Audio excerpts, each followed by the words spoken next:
Hello everyone, welcome back to my YouTube channel ಅಟಿಲ್ by Pooja. ಇವತ್ತು ನಿಮಗೆ ಹಬ್ಬ ಅಥವಾ ಯಾವುದಾದ್ರೂ ಒಂದು ವಿಶೇಷ ಸಂದರ್ಭಗಳಲ್ಲಿ ಸಿಂಪಲಾಗಿ ಏನಾದರೂ ಒಂದು ಪ್ರಸಾದ ರೀತಿ ಮಾಡಬೇಕು ಅಂತ ಹೇಳಿದರೆ ಈ ಅವಲಕ್ಕಿ ಪಂಚಕಜ್ಜಾಯನ ಹೇಗೆ ಮಾಡ್ಬೋದು ಅಂತ ಇವತ್ತು ನಿಮಗೆ ತಿಳಿಸ್ಕೊಡ್ತಾ ಇದ್ದೀನಿ. ಇಲ್ಲಿ ಕಾಣ್ತಾ ಇರುವಂಥ ಇಷ್ಟು ಇಂಗ್ರೀಡಿಯೆಂಟ್ಸ್ ಇದ್ದರೆ ಸಾಕು, ತುಂಬಾ ಚೆನ್ನಾಗಿರೋ ಸಿಂಪಲಾಗಿರೋ ಪ್ರಸಾದನ ಬೇಗ ರೆಡಿ ಮಾಡಿಬಿಡ್ಬೋದು. ಸೊ ಇಲ್ಲಿ ಒಂದು 4ರಿಂದ 5 ಏಲಕ್ಕಿ ಬೀಜ ತೊಗೊಂಡಿದ್ದೀನಿ. ನಂತರ ಇಲ್ಲಿ ಪೇಪರ್ ಅವಲಕ್ಕಿ ತೊಗೊಂಡಿದ್ದೀನಿ, ಬಿಳಿ ಎಳ್ಳು ತೊಗೊಂಡಿದ್ದೀನಿ.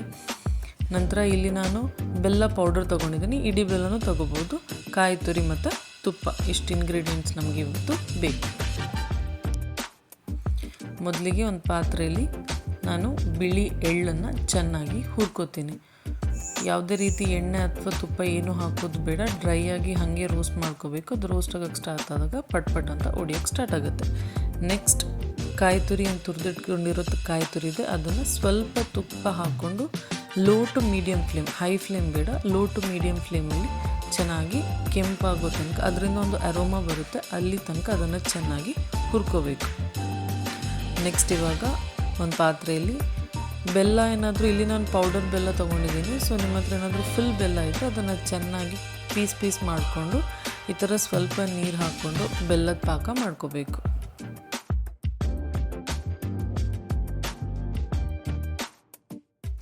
ಇಲ್ಲಿ ಈ ಥರ ಬೆಲ್ಲದ ಪಾಕ ಕುದಿಯೋಕ್ಕೆ ಸ್ಟಾರ್ಟ್ ಆಗುತ್ತೆ. ಕಲರ್ ಡಿಫ್ರೆನ್ಸ್ ಇರ್ಬೋದು, ನೀವು ತೊಗೊಳ್ಳೋ ಬೆಲ್ಲ ಏನಾದರೂ ಸ್ವಲ್ಪ ಲೈಟ್ ಕಲರ್ ಇದ್ದರೆ ನಿಮ್ಮ ಬೆಲ್ಲದ ಪಾಕ ಸ್ವಲ್ಪ ಕಡಿಮೆ ಡಿಮ್ ಕಲರೇ ಬರುತ್ತೆ ಇದಕ್ಕಿಂತ. ಆ್ಯಂಡ್ ಇಲ್ಲಿ ನೀವು ನೋಡ್ತಾ ಇರುವಂಥದ್ದು ಏಲಕ್ಕಿ ಪೌಡರ್. ನಾನು ಏನು ಮಾಡಿದ್ದೀನಿ, ಸ್ವಲ್ಪ ಸಕ್ಕರೆ ಜೊತೆ ಏಲಕ್ಕಿ ಬೀಜನ ಗ್ರೈಂಡ್ ಮಾಡಿ ಹಾಕಿದ್ದೀನಿ, ಬಿಕಾಸ್ ನನಗೆ ಏಲಕ್ಕಿ ಬಾಯಲ್ಲಿ ಸಿಗೋದು ಇಷ್ಟ ಇಲ್ಲ. ಆ್ಯಂಡ್ ಇಲ್ಲಿ ನಾನು ನಂತರ ತುಪ್ಪನ ಹಾಕಿದ್ದೀನಿ. ಸೊ ಈ ಸ್ಟೇಜಲ್ಲಿ ನಿಮಗೆ ಈ ತುಪ್ಪ, ಆ ಏಲಕ್ಕಿ ಪರಿಮಳ, ಆ ಬೆಲ್ಲದ ಪಾಕದ ಪರಿಮಳ ತುಂಬಾ ಚೆನ್ನಾಗಿ ನಿಮಗೊಂದು ಪ್ರಸಾದದ ಫೀಲಿಂಗ್ ನಿಮಗೆ ಆಲ್ರೆಡಿ ಬರೋಕ್ಕೆ ಸ್ಟಾರ್ಟ್ ಆಗುತ್ತೆ. ಆ್ಯಂಡ್ ಇಲ್ಲಿ ಇವಾಗ ನೆಕ್ಸ್ಟ್ ಏನು ನೀವು ರೋಸ್ಟ್ ಮಾಡಿಟ್ಕೊಂಡಿದ್ದೀರಲ್ಲ ತುಪ್ಪದಲ್ಲಿ ಕಾಯಿ ತುರಿ, ಅದನ್ನು ಹಾಕಿಬಿಟ್ಟು ಚೆನ್ನಾಗಿ ಮಿಕ್ಸ್ ಮಾಡ್ಕೋಬೇಕು.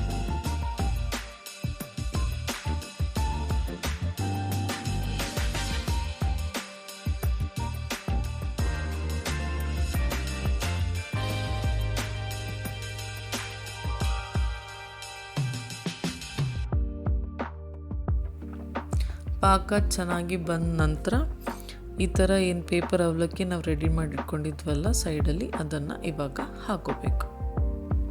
ಹಾಕಿ ಚೆನ್ನಾಗಿ ಮಿಕ್ಸ್ ಮಾಡ್ಕೋಬೇಕು.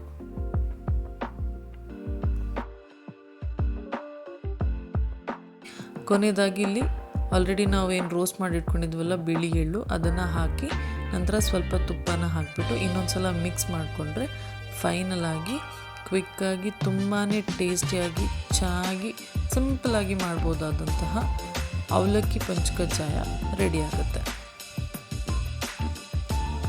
ಯಾವುದಾದ್ರೂ ಹಬ್ಬದ ಟೈಮಲ್ಲಿ, ಸ್ಪೆಷಲಿ ಗಣಪತಿ ಪೂಜೆ ಇದ್ದಾಗ ಇದನ್ನು ನಾವು ಮಾಡ್ಕೋಬೋದು, ಅಥವಾ ಬೇರೆ ಯಾವುದಾದ್ರೂ ಹಬ್ಬದ ಟೈಮಲ್ಲಿ ಏನಾದರೂ ಪ್ರಸಾದ ಮಾಡಬೇಕು ಅಂತ ಇದ್ದಾಗ, ಟೈಮ್ ತುಂಬಾ ಕಡಿಮೆ ಇದ್ದಾಗ ಈ ಥರ ಪ್ರಸಾದನ ಡೆಫಿನೆಟಾಗಿ ಮಾಡ್ಬೋದು.